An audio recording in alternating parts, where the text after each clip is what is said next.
জান্নাত থেকে বিতাড়িত হওয়ার পরে আব্বাজান আম্মাজান দুইজন জান্নাত থেকে বিতাড়িত হলেন। আব্বাজান এক জায়গায়, আম্মাজান আর এক জায়গায়।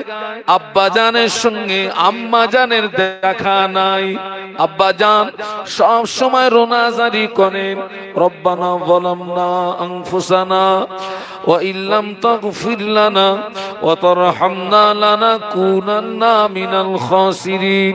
আল্লাহ পাক, অত্যাচার করেছি নফসির উপরে, জুলুম করেছি নফসির উপরে, আপনি যদি মাফ না করেন, আপনি যদি ক্ষমা না করেন, আমি আদম ক্ষতিগ্রস্তদের দলভুক্ত হয়ে যাব।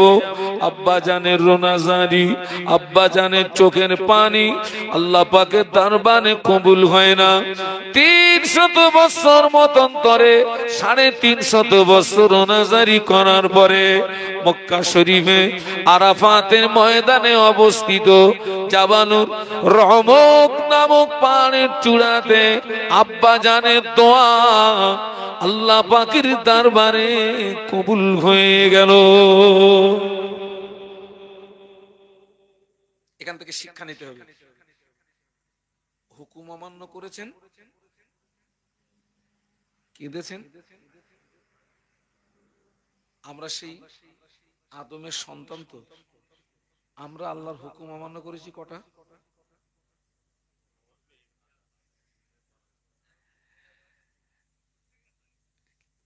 কেঁদেছি কটা দিন?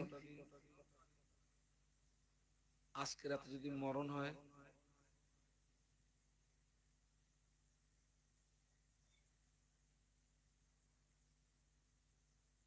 বাবা আগামীকাল সকালটা জীবিত অবস্থায় সকাল হবে গ্যারান্টি আছে? এখন আপনি মনে করুন, আজ যদি আমার ইন্তেকাল হয়ে যায়,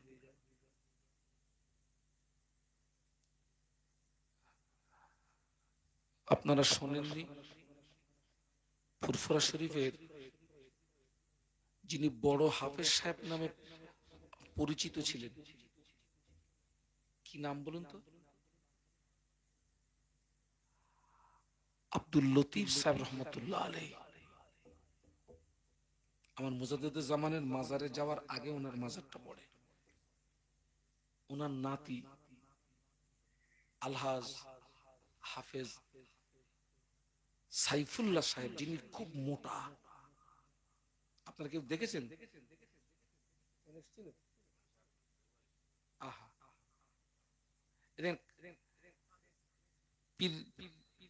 পীর কালিমুল্লাহ সিদ্দিকী রহমতুল্লাহ আলাইহির বড় সাহেবজাদার নাম কিন্তু সাইফুল্লাহ সিদ্দিকী, উনি না, কিন্তু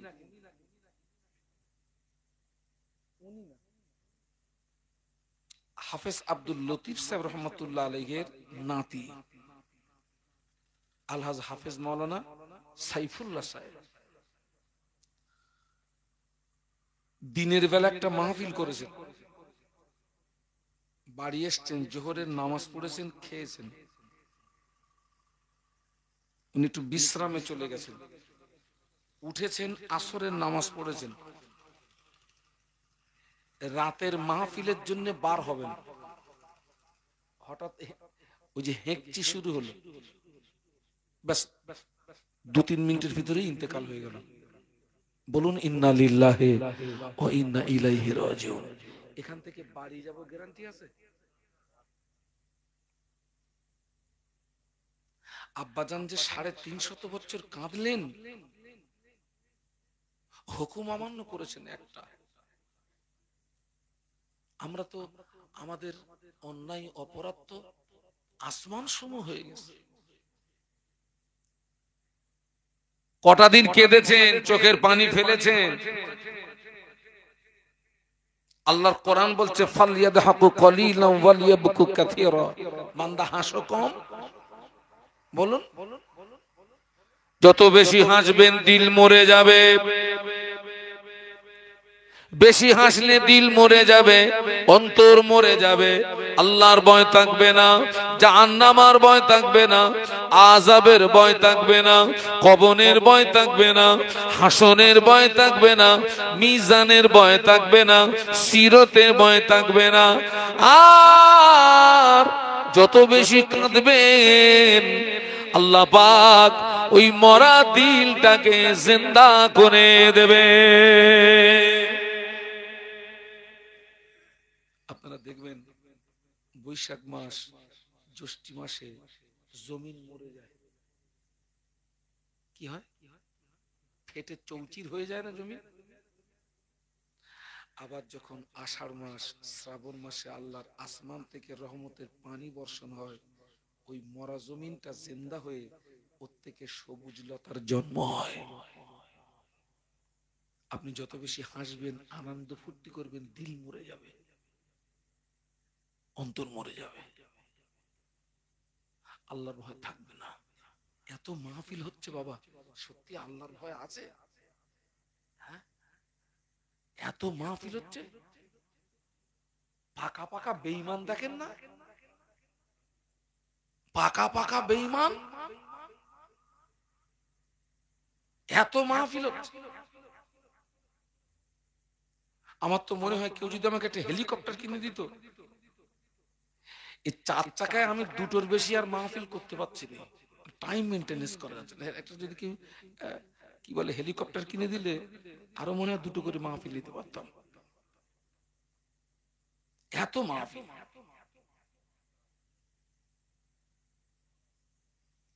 ও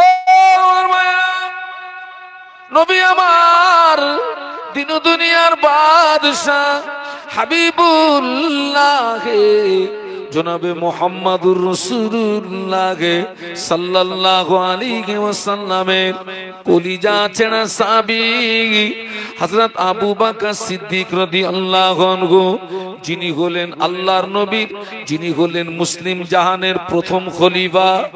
দ্বিতীয় খলিফা হলেন হযরত ওমর রাদিয়াল্লাহু আনহু। দুইজনে নবীর ঘোষিত জান্নাতি সাহাবী। আবু বকর সিদ্দিক রাদিয়াল্লাহু আনহু নবী ঘোষিত, বলুন, নবী ঘোষিত জান্নাতি সাহাবী। আবার ওমর রাদিয়াল্লাহু আনহু নবী ঘোষিত 10 জন সাহাবীকে আল্লাহর নবী জীবিত অবস্থায় জান্নাতি সার্টিফিকেট দিয়েছিলেন না, যাদেরকে আশারায়ে মুবাশশারা বলা হয়।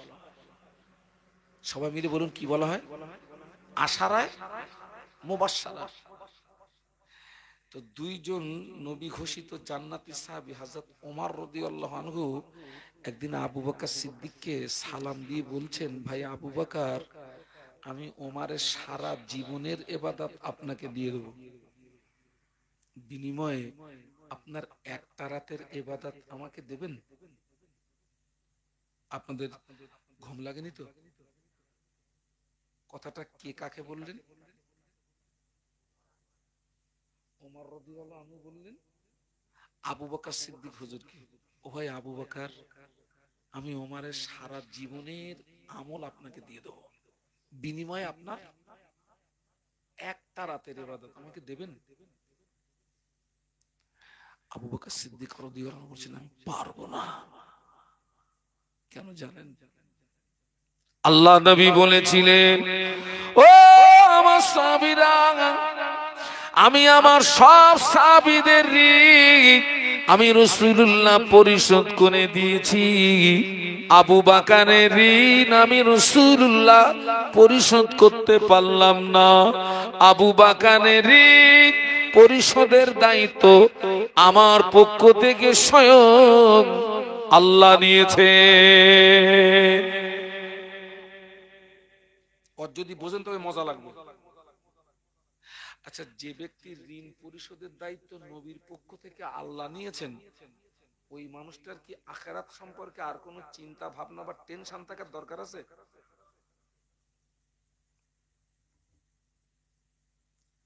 আল্লাহ নবী একদিন বলেছিলেন, ও বাবা আবু বকর, ও বাবা আবু বকর আমি রাসূলুল্লাহ মক্কার জমিনে বেশি দিন থাকতে পারবো না বাবা। মক্কার বেঈমান বেদিন কুফারে কোনায়েতে জুলুমে অত্যাচারে আমি রাসূলুল্লাহ মক্কা ছেড়ে দিয়ে মদিনাতে চলে যাব। ও বাবা আবু বকর আমি যেদিন মদিনাতে চলে যাব ওই দিন তুমি আমার সঙ্গী হবে, ওই দিন তুমি আমার সাথী হবে।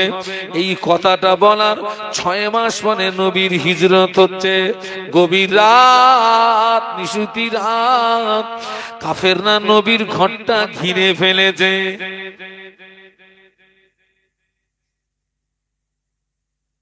আল্লাহর নবী বার হলেই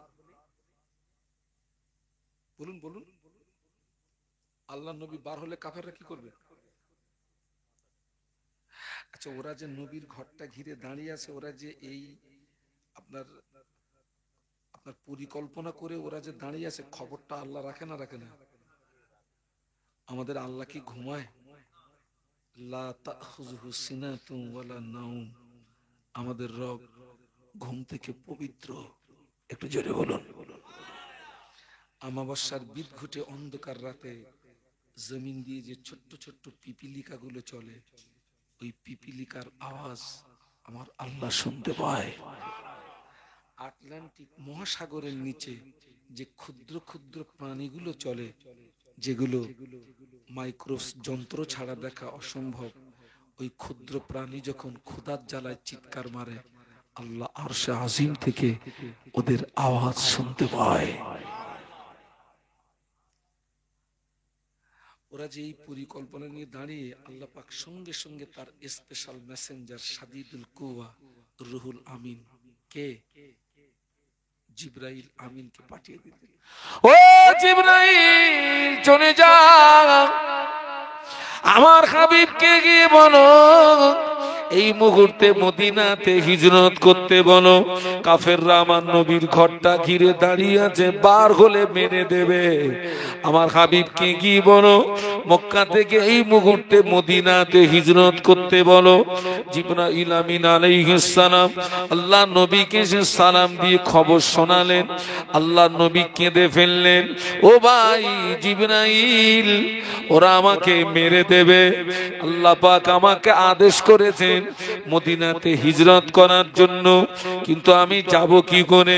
ওরা যে আমার ঘরটা ঘিরে দাঁড়িয়ে আছে, বার হলে ধরে ফেলবে, মেরে দেবে।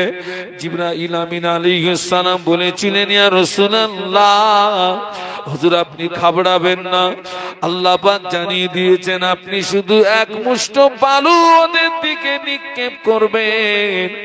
ওই বালুটা লাগাতে হবে কোথায়? দায়িত্বটা স্বয়ং আল্লাহ নিয়েছে।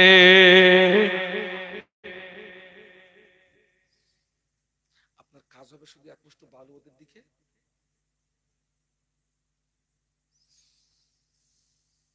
আল্লাহ নবী এক মুষ্ঠ বালু কাফেরদের দিকে নিক্ষেপ করে গভীর রাত, নিশুতি রাত, সোজা আবু বকর সিদ্দিক রাদিয়াল্লাহু আনহু ঘরের দরজায় গিয়েছেন। এই যে নবী হিজরত করবেন কথাটা বলেছেন ক মাস আগে? 6 মাস পরে যাচ্ছেন। ঘরের দরজায় গিয়ে জোরে আওয়াজ দিতে পারেন না, আস্তে করে একবার বলেছেন আবু বকর। বলার সঙ্গে সঙ্গে ঘরের দরজা কম্পিউটারের মতো খুলে গিয়েছে। আল্লাহ নবীর হাতটাকে ধরে ভিতরে টেনে নিয়ে দরজা বন্ধ করে দিলেন। আল্লাহ নবী দেখেন আবু বকর সিদ্দিক রাদিয়াল্লাহু আনহু ব্যাগেজ লাগেজ মাথায় নিয়ে তৈরি হয়ে দাঁড়িয়ে রয়েছে। ও বাবা আবু বকর, আমি রাসূলুল্লাহ আজকে আসবো, তুমি কি করে জানতে পারলে বাবা? তৈরি হয়ে দাঁড়িয়ে রয়েছো। আবু বকর সিদ্দিক রাদিয়াল্লাহু আনহু আল্লাহ নবীর নূরের বদনের দিকে চেয়ে বলেছিলেন, ইয়া রাসূলুল্লাহ, হুজুর আপনি 6 মাস আগে একদিন আমায় বলেছিলেন, ও আবু বকর, ও বাবা আবু বকর, আমি রাসূলুল্লাহ যে যেদিন মদিনাতে যাব ওই দিন তুমি আমার সঙ্গী হবে, সাথী হবে। ইয়া রাসূলুল্লাহ, ওই দিন থেকে আমি বড় পেরেশানিতে ছিলাম, আমি বড় টেনশনে ছিলাম। হুজুর আপনি কখন আসবেন?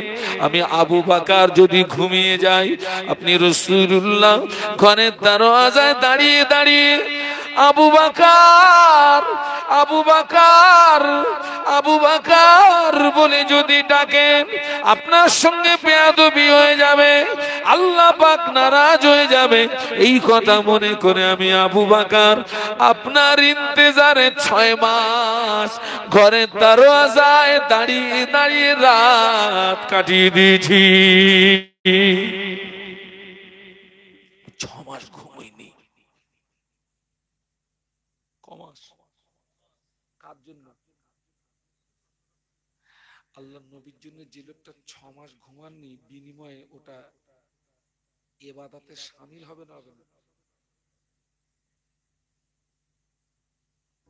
আল্লাহ নবী বলেছিলেন, ও আমার সাহাবীরা, তাম পৃথিবীর জমিনে আমার যত উম্মত উম্মতি সকলের ঈমান যদি এক পাল্লায় রাখা হয়, আমার আবু বকরের ঈমান যদি অপর পাল্লায় রাখা হয়, আমি আল্লাহ নবী বলছি আমার আবু বকরের ঈমানের পাল্লাটা ভারী হয়ে যাবে। ও আমার সাহাবীরা, তাম পৃথিবীর জমিনে আমার যত উম্মত উম্মতি ওদের সারা জীবনের আমল যদি এক পাল্লায় রাখা হয়, আমার আবু বকরের এক রাতের আমল যদি অপর পাল্লায় রাখা হয়, আমি আল্লাহ নবী বলছি আমার আবু বকরের এক রাতের আমলের পাল্লাটা ভারী হয়ে যাবে। সেই মানুষটা গভীর রাতে কাঁদতেন।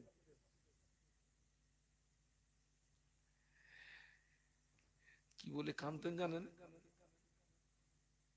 ও রব্বুল আলামিন, আল্লাহ পাক, আমি আবু বকরকে মানুষ না বানিয়ে, আমি আবু বকরকে ইনসান না বানিয়ে, আমাকে যদি বন জঙ্গলের ঘাস করে পাঠাতে, বনের পশুরা আমাকে খেয়ে ফেলতো, বনের পশুরা আমাকে ভক্ষণ করে ফেলতো, মরণের পরে আবু বকরকে হিসাব দিতে হতো না।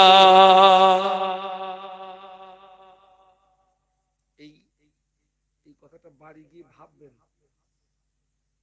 মাথা দিয়ে, কিসে মাথা দিয়ে? ঘুমির ট্যাবলেট খেয়ে ঘুম আসবে না। নবী ঘোষিত জান্নাতি সাহাবী কাঁদতেছেন আখিরাতের ভয়ে। আমার কথা বুঝতে পারছেন না? পারছেন না? ঘুমের ট্যাবলেট খেয়েও ঘুম আসবে না।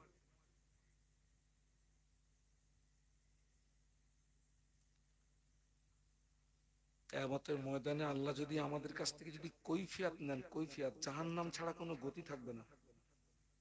আল্লাহ যদি কি নেন? কৈফিয়ত।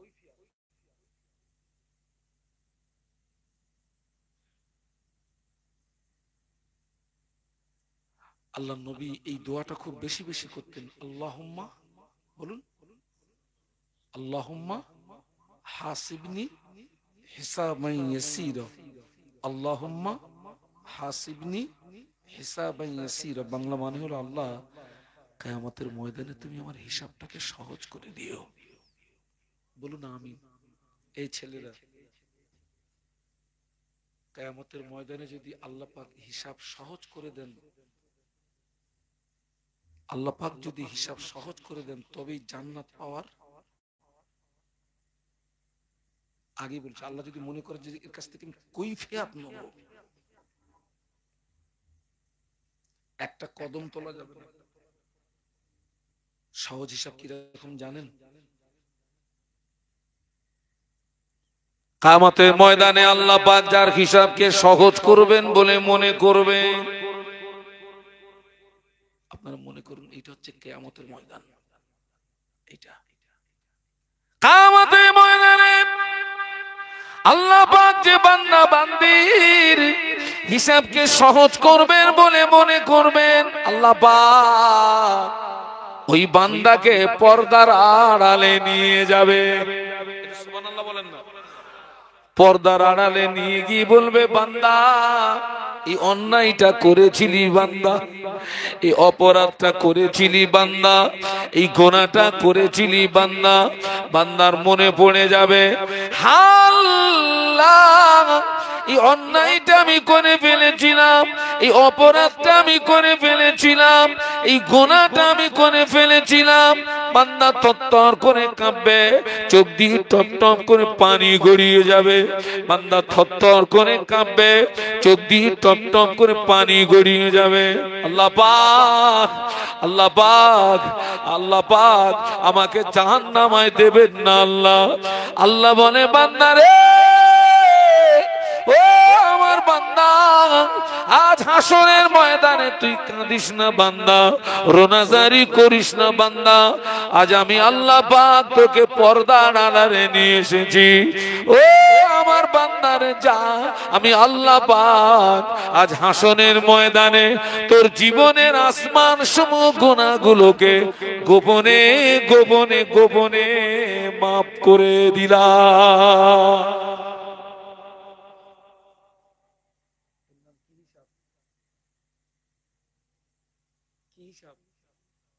সহজে সহজে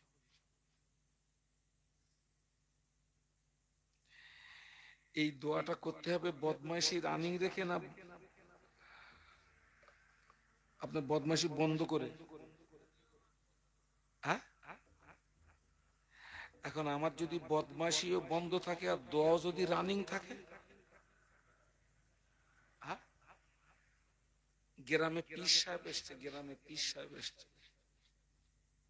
আগে তো ফুরফুরা শরীফের পীর সাহেব হুজুররা কোনো গ্রামে আসলে সেখানে কি হতো, ভিড় হতো না।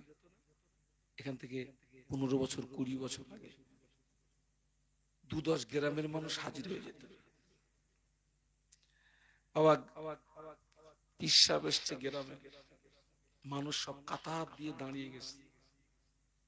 কেউ বলছে হুজুর একটু মাথায় ফু দেন, কেউ বলছে একটু পানিতে ফু দেন, কেউ বলছে একটু তেলে ফু দেন। একটা যুবক ছেলে ও চিন্তা করছে, আল্লাহ আমি একটু হুজুর পর্যন্ত যাব, তো এত ভিড় ঠেলে যাব কি করে, তো বিশাল ভিড়। আবার চিন্তা করছে এই ভিড় ঠেলে যদি না যাইতে এত মানুষের দোয়া করে হুজুর আমার জন্য দোয়া থাকবে, এত মানুষের দোয়া দেওয়ার পরে। তো মনের থেকে নিয়ত করে নিয়েছে হুজুরের দোয়া থাকা যাক, আমি ভিড় ঠেলে যাব না, শেষে যাব কপালে যা আছে তাই হবে, পাই পাবো না পাই না পাবো, কিন্তু ভিড় ঠেলে। সবার শেষে গিয়ে হুজুরকে সালাম দিয়েছে, আসসালামু আলাইকুম। ওয়ালাইকুম আসসালাম। হাতে হাতে মুসাফা করেছে। মুসাফা করে বেটা পীর সাহেবের হাত ছাড়তেছে না। তো পীর সাহেব বলতেছে হাত ছাড়, তো বলছে হুজুর দোয়া করেন। ওরে বেয়াদব, দোয়া করবো তা হাত ছাড় না, হুজুর দোয়া করেন। পীর সাহেব তো রেগে গেছে, এই কি দোয়া নিবি বল। তো বলছে হুজুর দোয়া করেন যেন আমার ছেলে হয়। কি হয়? তো পীর সাহেব দোয়া করেছে, যা আল্লাহ তোকে একটা নেক আওলাদ দেবে, যা। ও হুজুরের দোয়া নিয়ে হাসতে হাসতে বাড়ি। হুজুর দোয়া করেছে মানে ঠিক তার পরের বছর সেই হুজুর সেই গ্রামে আবার এসছে, একই হুজুর। ওই যে গত বছরে গেছিল সবার, এবারে গিয়েছে সবার আগে। সালাম কালাম করে হাতে হাতে মুসাফা করে বলছে হুজুর আপনি চিনতে পেরেছেন? আচ্ছা আমি এখানে ওয়াজ করছি, আপনারা সবাই আমাকে চিনবেন, কিন্তু আমি আপনাদের। ঈশা বলছে কে রে বাবা? বলছে হুজুর মনে নেই, সে গত বছরের টানাটানি। তো পীর সাহেবের মনে পড়ে গেছে বেচার। হ্যাঁ হ্যাঁ মনে পড়ে গেছে। তো বাবা ছেলে হয়েছে বাবা? বলছে হুজুর হলো না। এই কেন? পীর সাহেব বলছে আমি যার যার দোয়া করি কারোর দোয়া তো মিস হয় না এ পর্যন্ত। যা দোয়া করেছে তোর কপালে ঝাঁটা লাগলে কেন? পীর সাহেব খুব টেনশনে পড়ে গেছে, আমার দোয়া তো মিস হয়। অনেকক্ষণ মাথা নিচু করে পীর সাহেব বলছে সত্যি কথা বল, বিয়ে করেছিস? তো বলছে হুজুর বেয়াদবি ক্ষমা করবেন, ওইটা করতে পারেনি। ওরে শয়তান, ও বিয়ে না করে পীরের দোয়ালে বসে রয়েছে, কি হবে ওর? বাবা, বদমাইশি যদি রানিং থাকে আর দোয়াও যদি রানিং থাকে, কাজ হবে না। বিয়ে করে বাচ্চার আশা করবা। আমি তো অনেককে বলেছি, তুই আমার কাছে আয়, শর্ত বিয়ে করে আসতে হবে। এমন দোয়া করবো, আল্লাহ চাইলে তোর বছরে 2টো করে দেবে। তবে শর্ত কি? বিয়ে করে আসতে হবে আমার কাছে। ও আমার মায়েরা, আবু বকর সিদ্দিক রাদিয়াল্লাহু আনহু তাবুকের যুদ্ধে আল্লাহ নবী সাহাবীদের ডাকলেন, ও আমার সাহাবীরা, আমি রাসূলুল্লাহ দ্বীন ইসলামকে প্রতিষ্ঠিত করার জন্য তোমাদের কাছে সাহায্য চাচ্ছি, তোমাদের কাছে সহযোগিতা চাচ্ছি। তোমরা আমাকে সাহায্য করো, তোমরা আমাকে সহযোগিতা করো। নবী পাকের সাহাবীরা যে যার সামর্থ্য অনুযায়ী টাকা পয়সা অস্ত্র শস্ত্র দিয়ে আল্লাহ নবীকে সাহায্য করতে লাগলেন, আল্লাহ নবীকে সহযোগিতা করতে লাগলেন। মেয়েরা কেউ নাকের খুলে, কেউ গলার খুলে, কেউ কানের খুলে, কেউ হাতের খুলে আল্লাহ নবীকে দিলেন।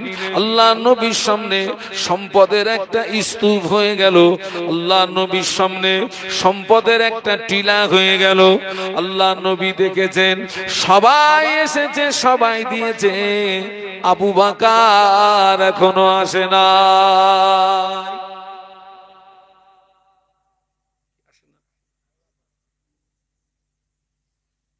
আল্লাহ নবী বললেন, আবু বকর কোথায়? আবু বকর হুজুর একটুখানি দূরে একটা পিলিয়ারের গোড়ায় নিজের শরীরটাকে সংকুচিত করে দাঁড়িয়েছিলেন। লাব্বাইক ইয়া রাসূলুল্লাহ, হুজুর আমি হাজির আছি। ও আবু বকর, ও বাবা আবু বকর, দ্বীন ইসলামকে প্রতিষ্ঠিত করার জন্য তুমি তো কিছু দিলে না বাবা। হুজুরের 2 চোখ ভরা পানি, হাতে একটি থলি। হুজুরের 2 চোখ ভরা পানি, হাতে একটি থলি। ওই থলিটা নিয়ে কাঁদতে কাঁদতে আল্লাহ নবী নিকটস্থ হয়ে বললেন, ইয়া রাসূলুল্লাহ, হাবিবাল্লাহ, হুজুর আমি এটি এনেছি, আপনি গ্রহণ করুন।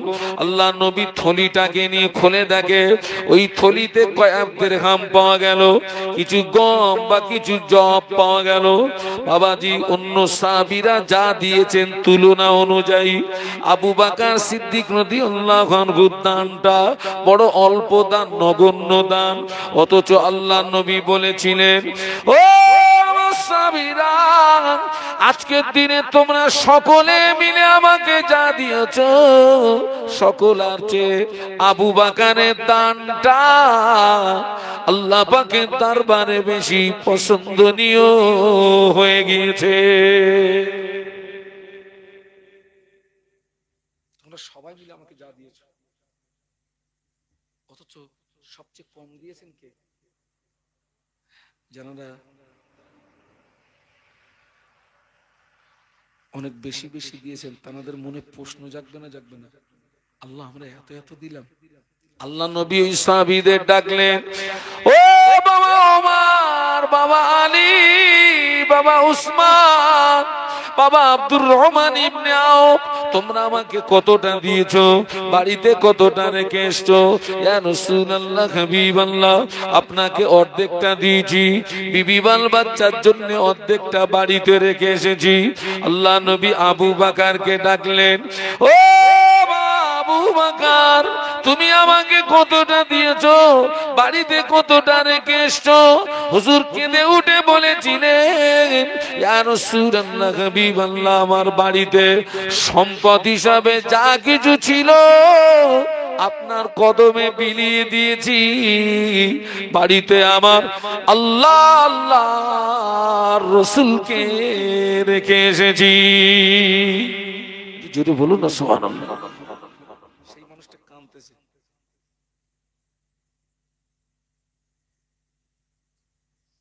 এখনো যদি পরিবর্তন না হয়, এখনো যদি সোজা না হয়, আবার নাজাত পাওয়া যাবে তো?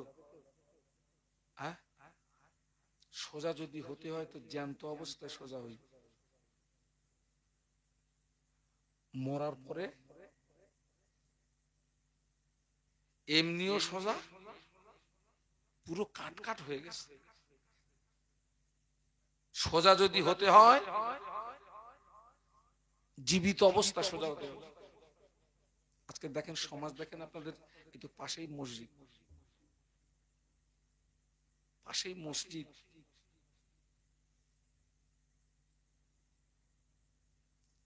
এত মাহফিল হচ্ছে, সারা জীবনও শুনেছে, সারা জীবনও শোনার পরেও বছরে দুদিনের বেশি নামাজ পড়ে না। আছে না নেই? কোন নামাজ?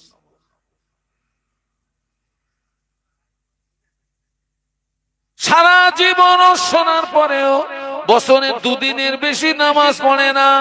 শুধু দুটো ঈদের নামাজ পড়ে, জুমার নামাজ পড়ে না, 5 ওয়াক্ত নামাজ পড়ে না, দাঁড়িয়ে দাঁড়িয়ে পেশাব করে, পেশাব করে পানি নেয় না। এ যদি মারা যায় কবর ছাড়বে নাকি?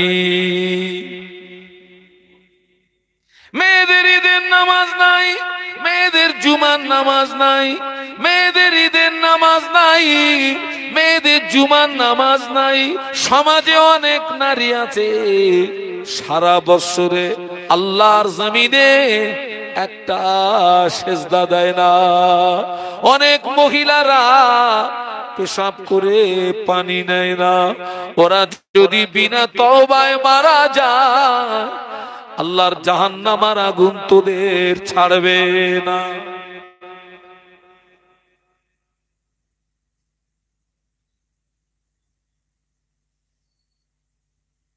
এত মাহফিল, এত মাহফিল।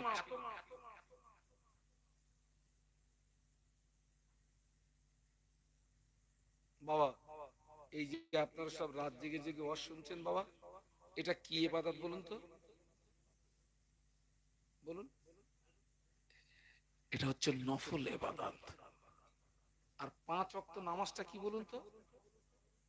আচ্ছা, কেউ মাগরিবের নামাজ পড়লো না, এশার নামাজ পড়লো না, ফজরের নামাজ পড়লো না, কিন্তু লোকটা সন্ধ্যার থেকে ফজরের আগ পর্যন্ত ওয়াজ শুনেছে, লাভ হলো না লস হলো? হ্যাঁ,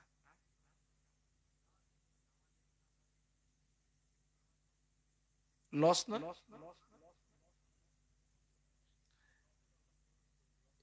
অবশ্যই হলো। আমি ওদের ওদের উদাহরণটা এইভাবে দেবো, ওর 1 টাকা হারিয়ে গেছে, ও 5 টাকার মোমবাতি কিনে খুঁজতেছে। ও আল্লাহ, আমার পরে কি? হ্যাঁ ভাই, নাই একটা না কাজ করেন ভাই, আপনিও আসেন, দুজনে মিলে ওয়াজ করি, আসেন।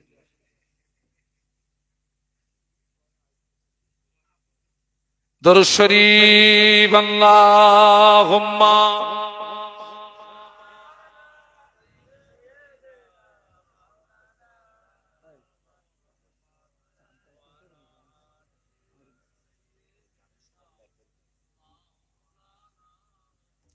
এতগুলো মানুষ, আর একটু মহব্বত। আল্লাহুম্মা সাল্লি আলা মাশাআল্লাহ।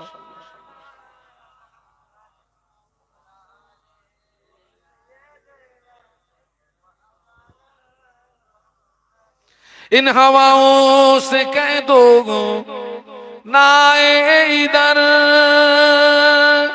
मुझको खुशबू की कोई जरूरत नहीं, जिनकी खुशबू से महका है सारा जहां, ओ खुशबू मदीने में मौजूद है। अल्लाहुम्मा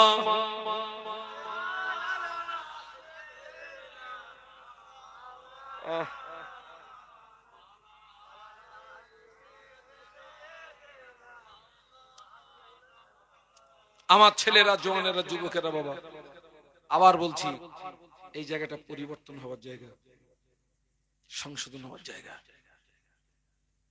আমরা যদি এখান থেকে নতুন জীবন নিয়ে বাড়ি যেতে পারি,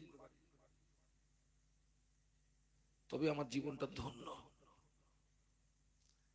এ তো আপনি শুনেছেন মুসলিম জাহানের প্রথম খলিফা, মুসলিম জাহানের দ্বিতীয় খলিফা, কি নাম? ওমর রাদিয়াল্লাহু আনহু। যে ওমর সম্পর্কে আল্লাহ নবী বলেছিলেন, আনা খাতামুন নবিয়িনা লা নবিয়্যা বাদি। আল্লাহ নবী বললেন, আমি শেষ নবী, আমার পরে কেউ নবী হবে না।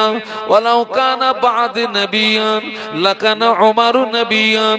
আল্লাহ নবী বললেন, আমার পরে যদি কেউ নবী হতো, আমি আল্লাহ নবী বলছি, ওমর নবী হতো। সুবহানাল্লাহ বলুন। এই হাদিসের দ্বারাতে কি বোঝাচ্ছে? ওমর হুজুরের পাওয়ার কম না বেশি? নিশ্চয়ই তার ভিতরে নবী হওয়ার যোগ্যতা ছিল, কিন্তু নবী সিলসিলা খতম, নবী আর আল্লাহ নবী বললেন, আমি শেষ নবী, আমার পরে কোনো নবী হবে না। তবে যদি যদি যদি কেউ নবী হতো, ওমর হতো, মুসলিম জাহানের দ্বিতীয় খলিফা। হুজুর খলিফার গদিতে থাকাকালীন সারা রাত ঘুমাতেন না, মদিনার অলিতে গলিতে ঘেটে ঘেটে রাত কাটিয়ে দিতে। বলুন না সুবহানাল্লাহ। সারা সারা রাত।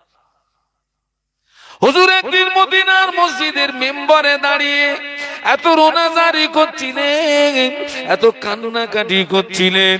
হুজুর মদিনার মসজিদে নববী শরীফ থেকে যখনই বেরিয়ে আসলেন, অন্য সাহাবীরা জিজ্ঞাসা করলেন, ও আমিরুল মুমিনিন, খলিফাতুল মুসলিমিন, হুজুর আপনি কেন আজকের মদিনার মসজিদে নববীর মেম্বারে দাঁড়িয়ে এত রোনাজারি করছিলেন কেন, এত কান্নাকাটি করছিলেন কেন? ওমর রাদিয়াল্লাহু আনহু বলেছিলেন, ও নবী পাকের সাহাবীরা, ও আমার সঙ্গী সাথীরা, আমি ওমর এখন মদিনার জনগণের রাখাল, আমার দায়িত্ব বেড়ে গিয়েছে, আমার মাথার যন্ত্রণা বেড়ে গিয়েছে। আমি খলিফার গদিতে থাকাকালীন মদিনার মসজিদে নববী শরীফ থেকে 1000 কিলোমিটার দূরে ফোরাত নদীর উপকূলে একটা ছাগলের বাচ্চা যদি না খেয়ে মারা যায়, আমি ওমরকে হিসাব দেওয়া লাগবে, আমি ওমরকে কৈফিয়ত দেওয়া লাগবে, আমি ওমরকে জবাব দেওয়া লাগবে। ওই ভয়ে, ওই চিন্তা আমার চোখের পানি গড়িয়ে যায়। কি যদি না খেয়ে মারা যায়? হ্যাঁ? ছাগল না বলো, ছাগলের বাচ্চা। এই জায়গাটা কিন্তু বুঝতে হবে। উনি বলেছেন, আমার খলিফার গদিতে থাকাকালীন মদিনার মসজিদে নববীতে 1000 কিলোমিটার ফোরাত নদীর উপকূলে একটা ছাগলের বাচ্চা যদি না খেয়ে মরে যায়, ছাগল না,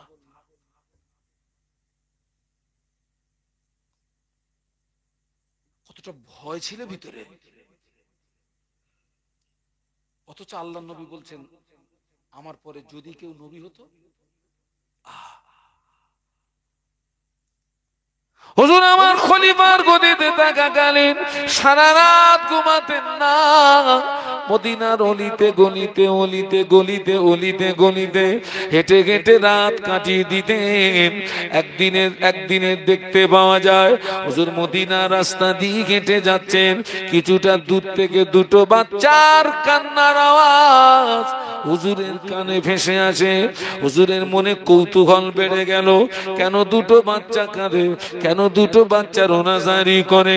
গুটি গুটি আগিয়ে গিয়ে দেখেন রাস্তার পাশে একটি ভাঙাচোরা বাড়ি, ওই বাড়ির ভিতর থেকে কান্নার আওয়াজ শুনতে পাওয়া যায়।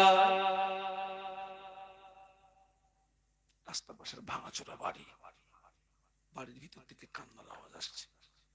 হুজুর থমকিয়ে দাঁড়িয়ে গেলেন। আমিরুল মুমিনিন খলিফাতুল মুসলিমিন হুজুর দেখতে পেলেন ঘরের ভিতরে দুটো বাচ্চা আল্লাহর জমিনে শুয়ে পড়ে লুটুপুটি লুটুপুটি লুটুপুটি লুটুপুটি লুটুপুটি লুটুপুটি লুটুপুটি খায়। চোখ দিয়ে দাদ্দার দাদ্দার দাদ্দার দাদ্দার করে পানি গড়িয়ে যায়। দুটো বাচ্চা ঘরের ভিতরে আল্লাহর জমিনে শুয়ে পড়ে লুটুপুটি লুটুপুটি লুটুপুটি লুটুপুটি লুটুপুটি খায়। চোখ দিয়ে দাদ্দার দাদ্দার দাদ্দার করে পানি গড়িয়ে যায়।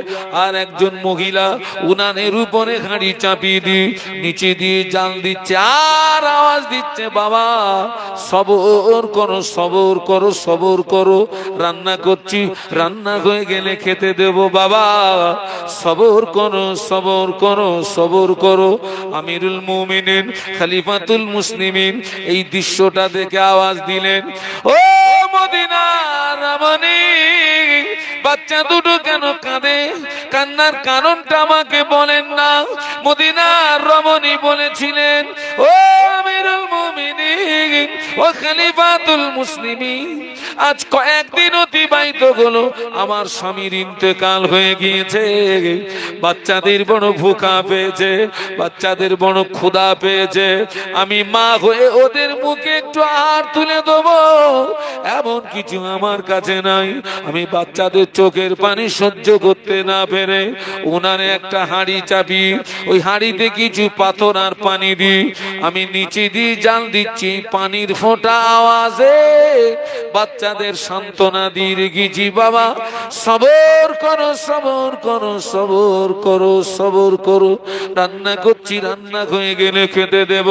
আমিরুল মুমিনিন খলিফাতুল মুসলিমিন বলেছিলেন, ও মদিনার রমণী, আপনাদের এই করুণ পরিস্থিতি খবরটা কেন আমাকে দেন না? আমি ওমর যদি খবরটা জানতে না পারতাম, কিয়ামতের দিন ধরা পড়ে যেতাম। ও মদিনার রমণী, সবর করুন সবর করুন। ওমর রাদিয়াল্লাহু আনহু রাতারাতি রাজ দরবারে চলে গিয়ে এক বস্তা আটা নিজের পিঠে করে তুলে নিয়ে রাতারাতি গরিব দুঃখীদের বাড়ি পৌঁছে দিয়েছিলেন। যদি বলতে পারলেন না, মোহব্বতে বলতে পারলেন না, আটার বস্তা দিয়ে বলেছিলেন, ও মদিনার রমণী, আটার বস্তা দিয়ে গেলাম, বাচ্চাদের খাওয়ার ব্যবস্থা করে দেন, আটা যদি ফুরিয়ে যায় আমার রাজ দরবারে আবার সংবাদ দেবেন, আমি ওমর আবার যথারীতি আটার বস্তা পিঠে করে আপনার বাড়ি পৌঁছে দিয়ে যাব।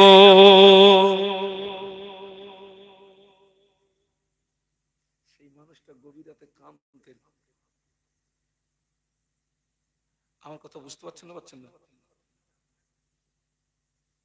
আল্লাহ আমাকে মানুষ না বানিয়ে, ইনসান না বানিয়ে, আমাকে যদি বন জঙ্গলের ঘাস করে পাঠাতে, আজকে আমরা কত গুনাহ করছি বলুন তো? নামাজ নেই, কালাম নেই, ইবাদত নেই, আমল নেই, কিচ্ছু নেই, পুরো শুকলো কাঠ হয়ে গেছে। হ্যাঁ, আমার সমাজে একদল আছে বাবা, ওরা মাহফিল দেয়, মাহফিল শোনে, হুজুরদের ভালোবাসে, কিন্তু নামাজ পড়ে না। আছে না নেই? Loss loss loss. কিয়ামত পর্যন্ত যদি মাহফিল দাও, কোন পর্যন্ত? ততদিন কি আমরা বাঁচবো? ওটা আমি বললাম কথাটার গুরুত্ব বাড়ানোর জন্য। কিয়ামত পর্যন্ত যদি মাহফিল দাও আর কিয়ামত পর্যন্ত যদি মাহফিল শোনো, নামাজ যদি না পড়ো, নাজাত পাবে জানা নেই। 11 বছর মাদ্রাসায় পড়ে নামাজ না পড়ে নাজাত পাওয়া যাবে কোনো রাস্তা খুঁজে পায়নি, তাহলে শুধু সারা রাত ওয়াজই করতো, রাখতো নামাজ। আরেকটা কথা বলছি, অধিকাংশ জলসা কমিটির ছেলেরা নামাজ পড়ে না। হ্যাঁ, আমি এখানকার হালকিগত জানি না বাবা, দাওয়াত করেছে ইমাম সাহেব, ইমাম সাহেব দাওয়াত করেছে ছেলেরা। বাবা আমি তোমাদের সম্পর্কে জানি না, তবে আমি তোমাদের ভাই মোহাম্মদ শামসুল আলম বলে যাচ্ছি, তুমি নিশ্চয়ই ভুল করছো। অন্যায় করছো, দমটা ফুরিয়ে গেলে আর কিচ্ছু করার থাকবে না, কিচ্ছু করার থাকবে না। ওই যারা কবরবাসী, আপনাদের এখানে কবরস্থান কোথায় আসে? ওই যারা কবরে শুয়ে রয়েছে না, ওই মৃত লোকগুলো, আমরা যারা জীবিত মানুষ, ওই মরা লোকগুলো এই জীবিত মানুষদের সঙ্গে কয়েকটা ব্যাপারে হিংসা করে। ওরা কবরে শুয়ে শুয়ে হিংসা করে। কি হিংসা করে? ওরা বলে আমার ছেলেরা, ও আমার মেয়েরা, তোরা 5 ওয়াক্ত নামাজ পড়তে পারিস, আমাদের নামাজের দরজা বন্ধ হয়ে গিয়েছে। তোরা রমজানের রোজা রাখতে পারিস, আমাদের রোজা রাখার দরজা বন্ধ হয়ে গিয়েছে। তোরা দান ধান করতে পারিস, আমাদের দান করার রাস্তা বন্ধ হয়ে গিয়েছে। ওরা নামাজ পড়তে পারবে না, ওরা আর রোজা রাখতে পারবে না, ওরা জীবনে আর 1 টাকা দান করতে পারবে না। পারবে?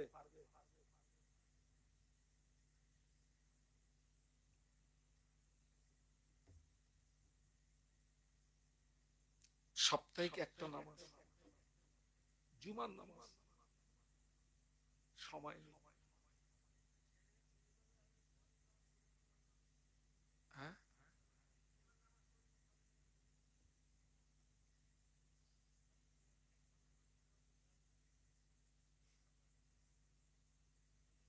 আল্লাহ রে,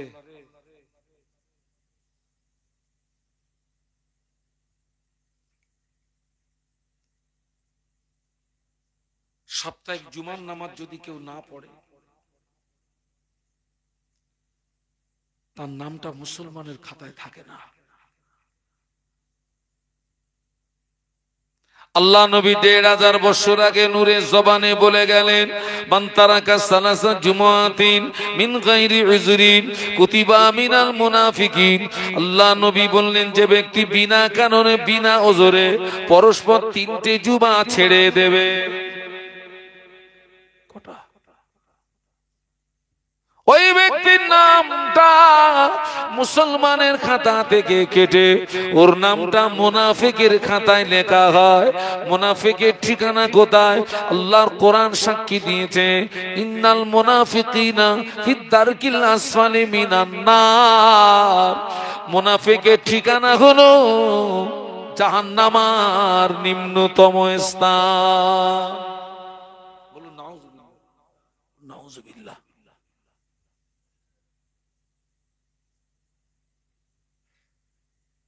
তিনটে জুমা।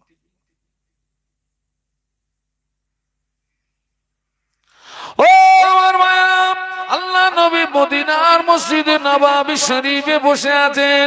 হঠাৎ ফেরেশতা জিবরাইল আমিন আলাইহিস সালাম আল্লাহ নবীকে সালাম দিলেন, আসসালামু আলাইকা ইয়া রাসূলুল্লাহ হাবিবাল্লাহ। আল্লাহ নবী সালামের জবাব দিয়ে ফেরেশতা জিবরাইল আমিন আলাইহিস সালামের চেহারার দিকে তাকিয়ে দেখে, ফেরেশতা জিবরাইল আমিন আলাইহিস সালাম থরথর করে কাঁপছে, চোখ দিয়ে টপ টপ করে পানির টুসা গড়িয়ে যায়।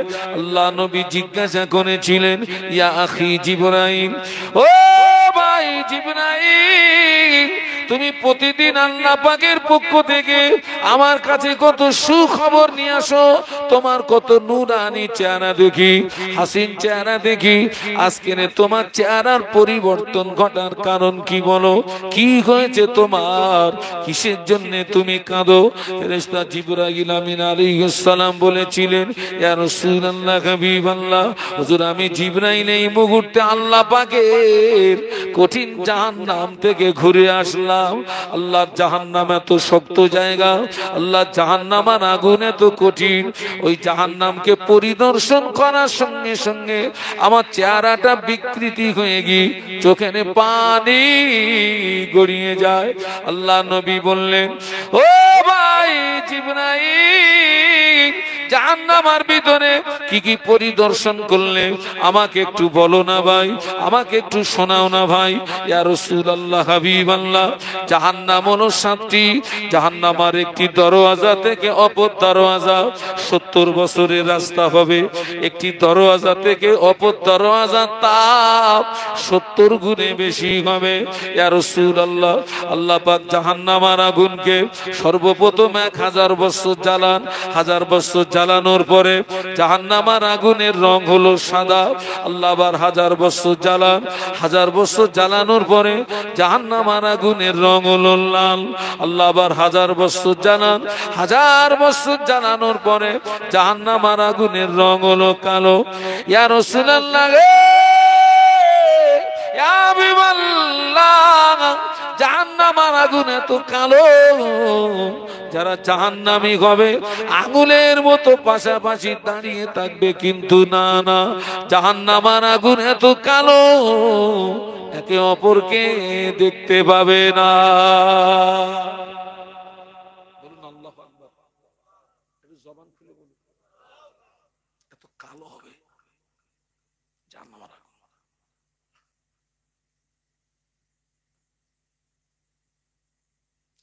ইয়া রাসূলুল্লাহ,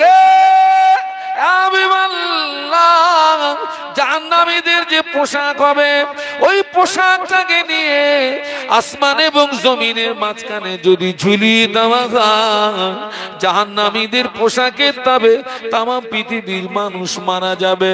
ইয়া রাসূলুল্লাহ, ওই জাহান্নামকে একটা সূচ দিয়ে যদি ছিদ্র করে দেওয়া হয়, সূচের ছিদ্র নদী সরিষা দানা পরিমাণে জাহান্নামের আগুন পৃথিবীর জমিনে যদি নেমে আসে, কিয়ামত পর্যন্ত তাম পৃথিবীর জমিনে কোনো সবুজ লতার জন্ম হবে না। বলুন আল্লাহু আকবার।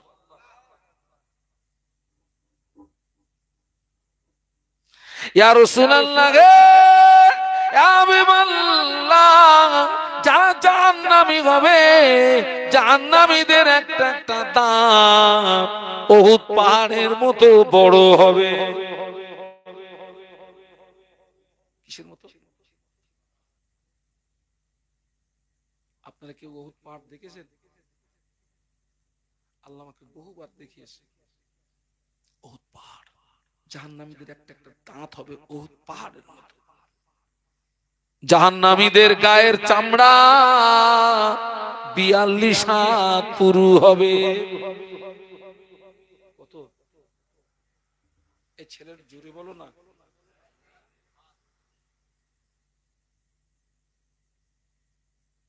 আর সব জওয়ান যুবকরা সব কোথায়? তারা সব হ্যাঁ,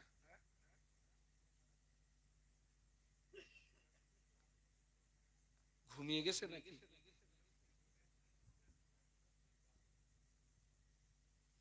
আচ্ছা, মা বোনটা কি জানতো আছে না মরে গেছে?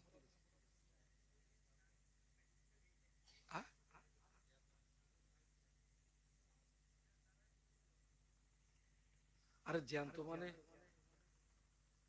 ঘুমিয়ে পড়েছে কিনা? দরুদ শরীফ, আল্লাহুম্মা সাল্লি আলা, জোরে জোরে পড়েন।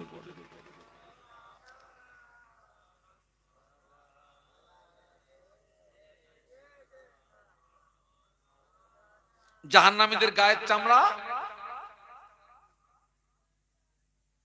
চামড়া এত পুরু হবে কেন? জ্বালা যন্ত্রণা অনুভূতি হয় চামড়ায় না গোশতে? কিসে? ও আমার মায়া, জ্বালা যন্ত্রণা অনুভূতি হয় চামড়ায়। আল্লাহ পাক এজন্য জাহান্নামীদের গায়ের চামড়া অতটা পুরু করে দেবেন যাতে ওরা জাহান্নামের আযাবের মজাটা ভালো করে বুঝতে পারে। জাহান্নাম কতটা ডিপ হবে। ওই যারা বিনা কারণে পরস্পর 3টে জুমা ছাড়বে, ওদের নামটা মুনাফিকের খাতায় লেখা হয়। মুনাফিকের ঠিকানা জাহান্নামার নিম্নতম স্থান। জাহান্নাম ডিপ কতটা? আল্লাহ নবী একদিন সাহাবীদের নিয়ে বসেছিলেন। হঠাৎ আল্লাহ নবী সাহাবীদের জিজ্ঞাসা করলেন, ও আমার সাহাবীরা, তোমরা কি কোনো আওয়াজ শুনতে পেয়েছো? না ইয়া রাসূলুল্লাহ, কিসের আওয়াজ? আল্লাহ নবী বলেছিলেন, ও আমার সাহাবীরা, আল্লাহ পাক জাহান্নামের উপর থেকে বড় একটা পাথর ফেলে দিয়েছেন। ওই পাথরের আওয়াজ আমি রাসূলুল্লাহ নিজে কানে শুনতে পেয়েছি। আল্লাহ নবী বলেছিলেন, ও আমার সাহাবীরা, জাহান্নামের উপর থেকে বড় একটা পাথর যদি ফেলে দেওয়া হয়, ওই পাথরটা জাহান্নামের নিচে পৌঁছাতে ৭০,০০০ বছর সময় লাগবে।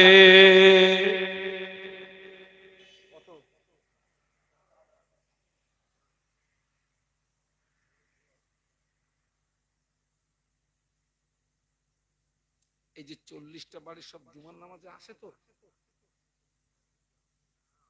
সবাই আসে? থাকলে আসে? আলহামদুলিল্লাহ। আচ্ছা, ২ রাকাত পড়ে পালানোর লোক আছে এখানে?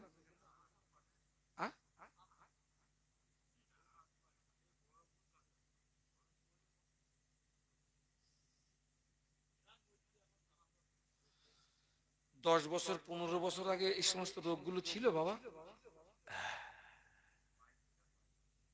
এসব নতুন আমদানি হয়েছে সব।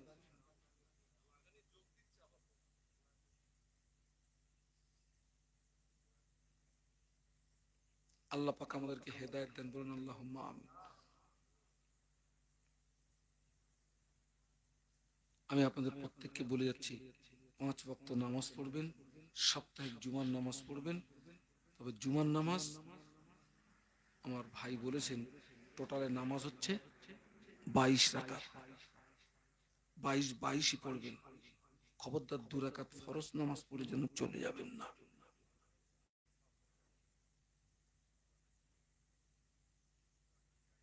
খবরদার। এখন অনেক দল মত আছে বাবা। আমি কোন দল মতকে আমি এখানে কারোর বিরুদ্ধে কথা বলতে আসিনি, তবে যে আমারটাকে খারাপ বলবে আমি তাকে ছেড়ে দেব না। তুই যা পারিস করবে যা।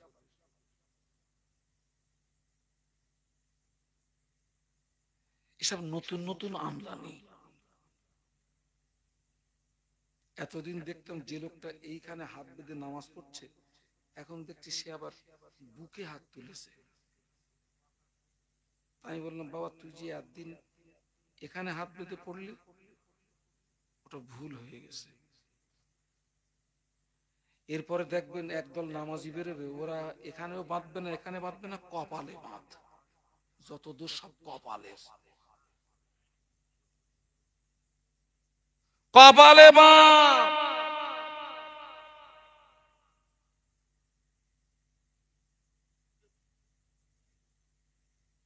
বাবা, আপনারা পায়জামা চেনেন? পায়জামা। ছেলে আব্বারে বলছে, আব্বা আমার খুব শখ, আমাকে একটা পায়জামা এনে দেবে। পুরুষদের কাপড় পরার নিয়ম পায়ের গাঁটের নিচে না উপরে? মেয়েদের আব্বাকে একটা পায়জামা এনে দিয়েছে। পায়জামা পরে দেখে এই গাঁট ছাড়া ১ বিঘে লম্বা হয়ে গেছে। কি হয়ে গেছে বাবা? পায়ের গাঁট ছাড়া ১ বিঘে লম্বা। ঘরের ভিতর থেকে বেরিয়ে এসে দেখে ওখানে ওর মা বসে আছে, বোন বসে আছে, ফুম্মা বসে আছে, খালাম্মা বসে আছে, ভাবি বসে আছে। সবাইকে সম্বোধন করে বললেন, ছেলেটা বলল, আমার এই পায়জামাটা ১ বিঘে বড় হয়ে গিয়েছে, তোমরা একটু মেরে দিও। তোমরা একটু কি করে দিও? মেরে দিও, ছোট করে। ওর কথা কেউ ফেলে দি। মা একটু মেরেছে, বোন একটু মেরেছে, ভাবি একটু মেরেছে, খালাম্মা একটু মেরেছে, ফুম্মা একটু মেরেছে। এইবারে পরে দেখতেছে পুরো আন্ডার প্যান্ট।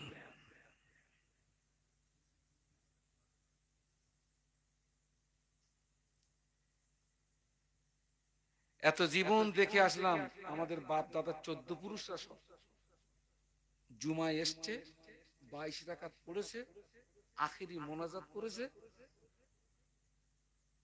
আর এখন দেখছি 2 রাকাত পড়ছে। তোরা কি আন্ডার প্যানের দলে?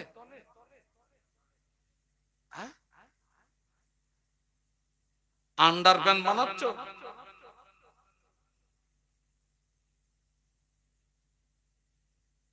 আল্লাহ পাক হেদায়েত দেন, বলুন আল্লাহুম্মা। বাবা অনেক দল মত আসবে বাবা। আল্লাহ রাসূল বলেছেন আমার উম্মতের ভিতরে 73টা দলে বিভক্ত হবে। কটা? কুল্লুহুম ফিন্নার, সব জাহান্নামে যাবে ইল্লা মিল্লাতা ওয়াহিদা। একটা দল, কিলা মানহা ইয়া রাসূলুল্লাহ, হুজুর ওই দলটার নাম ওয়া আনা আলাইহি ওয়া আসহাবি, যেটা আমি এবং আমার সাহাবীদের মত পথের উপরে কায়েম থাকবে, তারাই জান্নাতে যাবে। একটু জোরে বলুন। কঠিন সময় বাবা। এখন আবার নতুন নতুন দেখছি ফরজ নামাজের পরে সম্মিলিত আমরা কি করি? দোয়া করি না? এত যাবত দেখে আসলাম যারা দোয়া করত, এখন দেখছি তারা চুপ করে বসে রয়েছে। এই তুই এতদিন করলি, বলছে ও ঠিক না।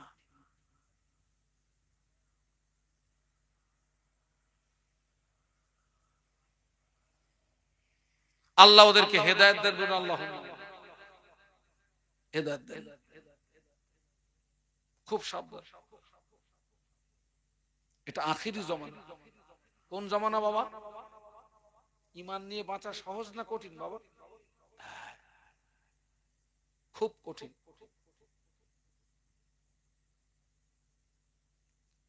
এই মাসটা হচ্ছে রজব মাস, এরপরে আসছে মাহে শাবান, তারপরে আসছে মাহে রমাদান। আল্লাহু আকবার। মদিনার মসজিদে নববী শরীফে আযান হয়ে গেল। মদিনার মসজিদে নববী শরীফে মুয়াজ্জিন হাফসি বেলাল মদিনার মসজিদে নববী শরীফে যখন আযান দিতেন, হাফসি বেলালের আযানের আওয়াজ আল্লাহ পাকের আরশ মুআল্লাতে পৌঁছে যেত। জোরে বলুন না। হাফসি বেলাল মদিনার মসজিদে নববী শরীফে আযান হয়ে গেল। সাহাবীরা সব মসজিদে চলে এসেছেন, আল্লাহ নবী মসজিদে আসেননি। সব সাহাবীরা এসেছেন, কি আসেননি? আল্লাহ নবী কেন আসেননি?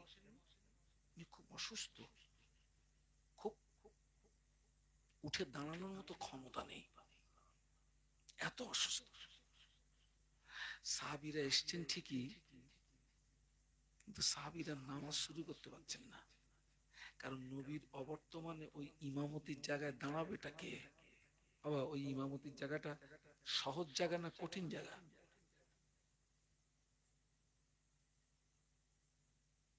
কঠিন জায়গা। সবাই এসছেন, কে আসেনি? আল্লাহ রাসূল সাল্লাল্লাহু আলাইহি ওয়াসাল্লাম আসেননি বলে সাহাবীরা এসছেন কিন্তু নামাজ শুরু করতে। হাফসি বেলাল রাদিয়াল্লাহু আনহু আল্লাহ নবীর হুজরা শরীফের ভিতরে চলে গেলেন। আল্লাহ নবীর হুজরা শরীফের ভিতরে চলে গিয়ে আল্লাহ নবীকে সালাম দিয়ে বলেছিলেন, ইয়া রাসূলুল্লাহ, হাবিবাল্লাহ, হুজুর মানুষেরা নামাজের জন্য ইন্তজার করছে, মানুষেরা নামাজের জন্য অপেক্ষা করছে।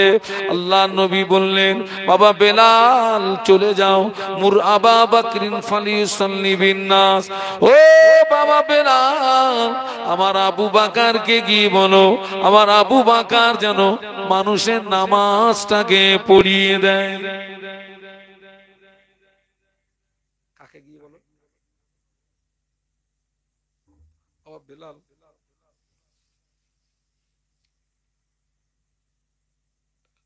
আমি খুব অসুস্থ বেলাল।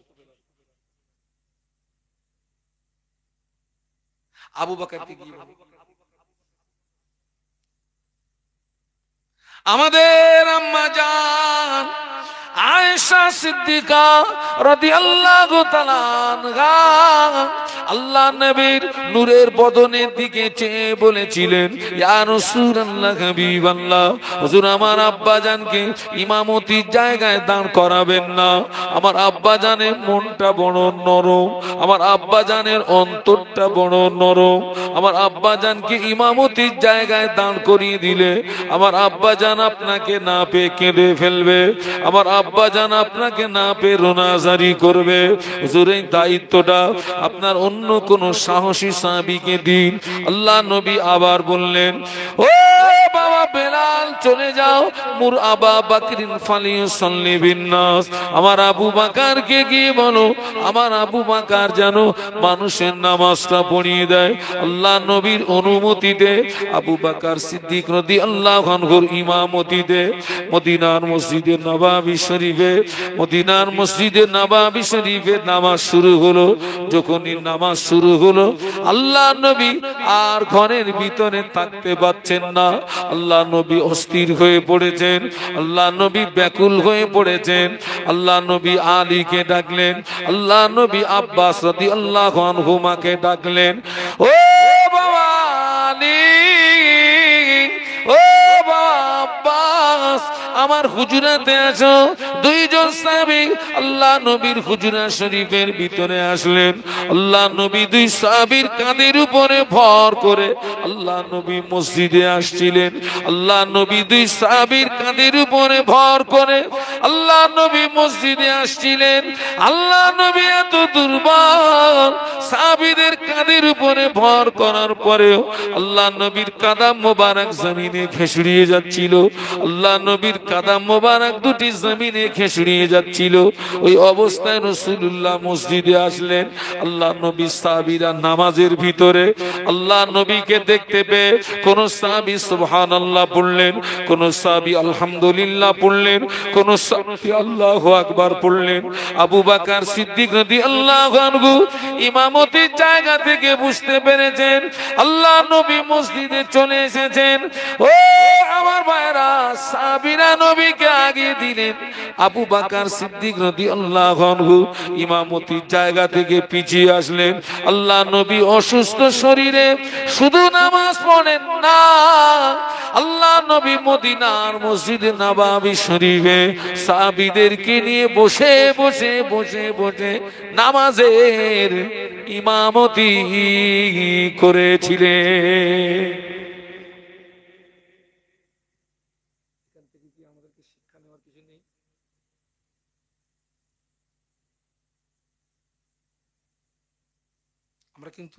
আমরা কিন্তু অনেকে ইচ্ছা করে কি করি, ইচ্ছা করে নামাজ ছেড়ে দিই না। সব কাজ আমার ঠিকঠাক হচ্ছে, নামাজের বেলায় কোমরে ব্যথা,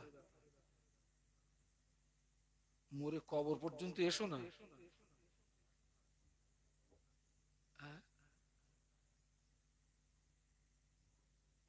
আজকের রাসূলুল্লাহ অসুস্থ শরীরে এসেছেন, ওই অসুস্থতার পিরিয়ডে এমনও দিন চলে গেছে টোটালে আল্লাহর নবী আসতে পারেন না। আবু বকর হুজুরের ইমামতিতে নামাজ হচ্ছে। আল্লাহর নবী বললেন, ও বিবি আয়েশা সিদ্দিকা রাদিয়াল্লাহু তাআলা আনহা, আমার মাথাটাকে একটু উঁচু করে ধরো। আল্লাহর নবী এত অসুস্থ, মাথা উঁচু করার মতো? ও বিবি আয়েশা সিদ্দিকা রাদিয়াল্লাহু তাআলা আনহা, আমার মাথাটাকে একটু উঁচু করে ধরো। আমাদের আম্মা জান আয়েশা সিদ্দিকা রাদিয়াল্লাহু তাআলা আনহা আল্লাহ নবীর মাথা মোবারকটা উঁচু করে ধরলেন। ঘরের পর্দাটাকে সরিয়ে দেওয়া হলো। যখনই ঘরের পর্দা সরিয়ে দেওয়া হলো, মদিনার মসজিদে নববী শরীফ এবং হুজরা শরীফ তখন ওপেন হয়ে গেল। আল্লাহ নবী সাহাবীদের নামাজের দিকে তাকিয়ে আল্লাহ নবীর নূরের চোখ দিয়ে দাদ্দার দাদ্দার করে পানি গড়িয়ে যায়। আম্মা জান জিজ্ঞাসা করেছিলেন, ইয়া রাসূলুল্লাহ হাবিবাল্লাহ, মা ইউবকিকা, কোন দুঃখে আপনি কাঁদছেন, কোন কষ্টে আপনি কাঁদছেন? আল্লাহ নবী বললেন, ও বিবি আয়েশা আয়েশা সিদ্দিকা রাদিয়াল্লাহু তাআলা আনহা, আমার কান্নাটা দুঃখের কান্না নয়, আমার কান্নাটা বেদনার কান্না নয়। ও বিবি আয়েশা, আমি রাসূলুল্লাহ আজকের মসজিদে নাই, আমার সাহাবীরা যেভাবে নামাজ আদায় করছে ভবিষ্যতের একটা ছবি আমার সামনে ফুটে উঠলো। আমি রাসূলুল্লাহ একদিন পৃথিবীর জমিনে থাকবো না, আমার সাহাবীরা এইভাবে নামাজ আদায় করবে, আমার উম্মতের এইভাবে নামাজ আদায় করবে। ওই আনন্দে আমার চোখের পানি গড়িয়ে যায়।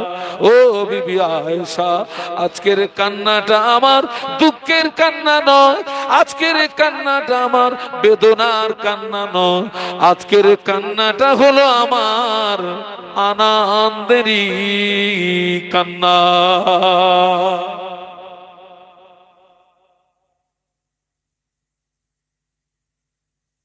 আল্লাহ পাক আমাদেরকে হেদায়েত দান করুন, আমিন। দেখুন, তাম পৃথিবীর কোন আলেম আপনাকে হেদায়েত করে দিতে পারবে না, কোন পীর সাহেব, ইমাম সাহেব, দরবেশ সাহেব, সুফি সাহেব, মুফতি সাহেব, যত সাহেব আছে কেউ আপনাকে হেদায়েত করে দিতে, সাহেব তো দূরের কথা, কোন নবী এবং রসুল কাউকে হেদায়েত করতে পারবে না।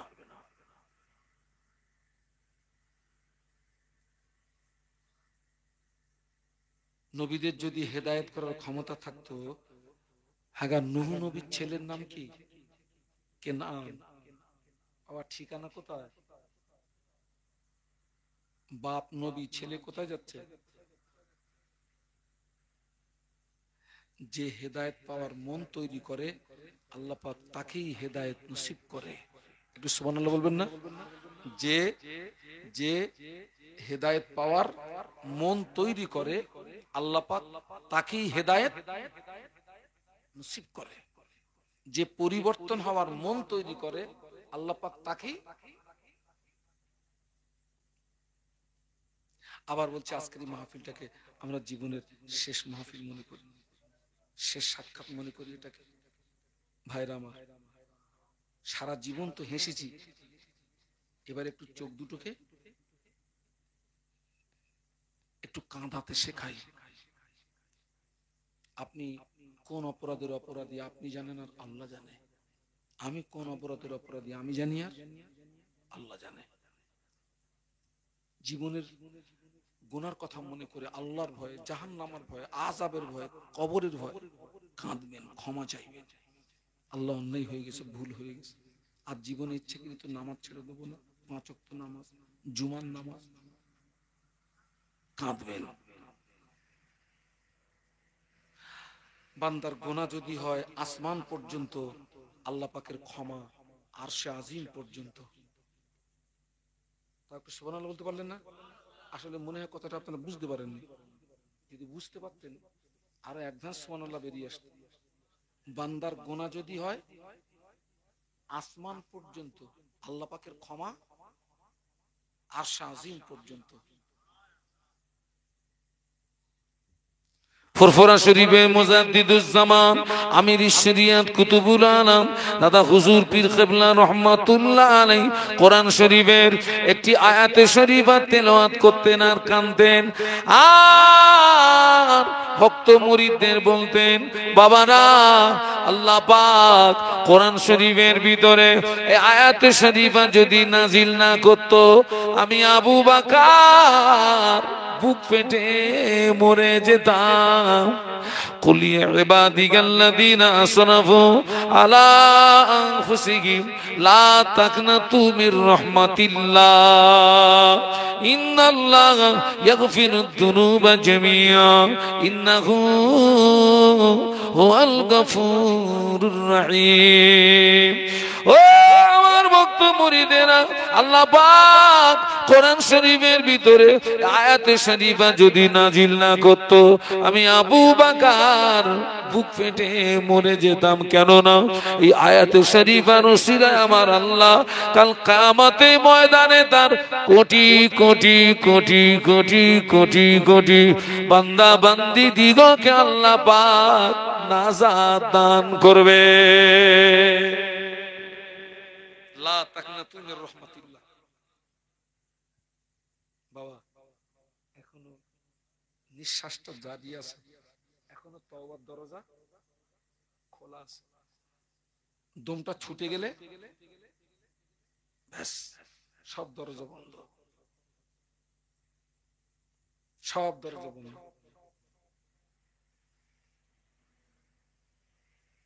পর্দার আড়ালে মায়েরা যারা আছেন, আমি আপনাদেরকে বলছি, মায়েরা, পুরুষদের চেয়ে মেয়েদের জান্নাতে যাওয়া সহজ। আল্লাহর নবী সহিহ হাদিস, যে মহিলা কিয়ামতের ময়দানে 4টে প্রশ্নের জবাব দিতে পারবে, ওই মহিলার জন্য 8টা জান্নাতের দরজা খোলা থাকবে। 1 নম্বর প্রশ্ন হবে নামাজ সম্পর্কে, 2 নম্বর প্রশ্ন হবে রমজানের রোজা সম্পর্কে, 3 নম্বর প্রশ্ন হবে স্বামীর আনুগত্য সম্পর্কে, 4র্থ নম্বর প্রশ্ন হবে পর্দা সম্পর্কে। এই 4টে প্রশ্নের জবাব যে দিতে পারবে, ওই মহিলার জন্য 8টা জান্নাতের দরজা খোলা থাকবে। আমাদের চেয়ে মেয়েদের জান্নাতে যাওয়া কি বলেছি সহজ। আর আমাদের শুধু একটা জায়গায় যুগ যুগ দাঁড়িয়ে থাকতে হবে। আল্লাহ শুধু জিজ্ঞাসা করবে কোন রাস্তায় আয় করেছিলি আর কোন পথে ব্যয় করেছিলি, হিসাবটা দে।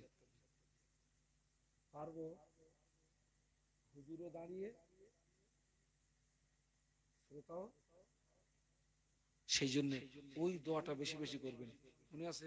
আল্লাহুম্মা হাসিবনি হিসাবাই সিরা, আল্লাহুম্মা হাসিবনি, যদি আরবিতে না বলতে পার বাংলা, আল্লাহ আল্লাহ তুমি কিয়ামতের ময়দানে আমার হিসাবটাকে সহজ করে দিন, আল্লাহ আমার হিসাবটাকে সহজ। আর বলবেন আল্লাহুম্মা আজিরনি মিনান নার, আল্লাহুম্মা আজিরনি মিনান নার, আল্লাহ তুমি আমার জন্য জাহান্নামের আগুন হারাম করে দাও। মিশকাত শরীফের একটা রিওয়ায়েতে এসেছে, ফজরের ফরজ নামাজ পড়ার পরে যে ব্যক্তি 7 বার পড়বে আল্লাহুম্মা আজিরনি মিনান নার, ওই ফজর থেকে মাগরিব পর্যন্ত ওকে 7টা জাহান্নামের ছাড়পত্র দিয়ে দেবে। আবার কেউ যদি মাগরিবের নামাজ পড়ে 7 বার পড়ে নেয়, মাগরিবের ফরজ নামাজের পরে আল্লাহুম্মা আজিরনি মিনান নার, মাগরিব থেকে ফজর পর্যন্ত আল্লাহকে 7টা জাহান্নামের ছাড়পত্র দিয়ে দেয়। সেই শুরুতে একটা কথা বলেছিলাম, টাকা খরচ করা, রাত জাগা, আমাদের দুটো কথা বলা স্বার্থ হবে। এই নিয়াতে বসুন, যে সমস্ত হুজুররা এসছে তারা যে আলোচনা রেখে গেছেন, আল্লাহর রাস্তে মেনে নেব। আচ্ছা, সে কথা মনে আছে? আমার এই কথাগুলো মেনে নেন। আবার বলছি, এই জায়গাটা জীবন সংশোধন হওয়ার জায়গা, পরিবর্তন হওয়ার জায়গা। আল্লাহ আমাদের সকলকে খাতেমা বিল খায়র নসিব করবেন, আল্লাহুম্মা আমিন। বলুন আল্লাহুম্মা আমিন। আমি আপনাদের কাছ থেকে বিদায় নেব, তার আগে একটা কথা বলি। আমার কাছে একটা কিতাব আছে, এটা হচ্ছে বসিরহাটের আল্লামা হুজুরের লিখিত নামাজ শিক্ষা। এখনো পর্যন্ত অনেকে ফরজ গোসলের নিয়ম জানে না, উজু করার নিয়ম জানে না, কিভাবে নামাজে দাঁড়াতে হয় তাও জানে না, মায়েদের কিছু গোপন মাসলা মাসায়। আল্লামা হুজুর বলে গেলেন, আমার কেতাব যার ঘরে থাকবে আমি রুহুল আমিন তার ঘরে রয়ে গেলাম। ওর প্রিন্ট 70 টাকা, আমি ওটা 50 টাকা করে বিক্রি করি। যদি কারোর প্রয়োজন হয় আমার ওই সাথী ভাইয়ের কাছ থেকে নেবেন। উঠে দাঁড়ান, আমি একটু আপনাদেরকে নিয়ে সোনার মদিনায় একটু সালাম পাঠিয়ে দিই। আমার পরপরই আপনাদের এলাকার উজ্জ্বল নক্ষত্র ভাই হাফেজ মাওলানা খৈরুজ্জামান ভাই তিনি আসবেন।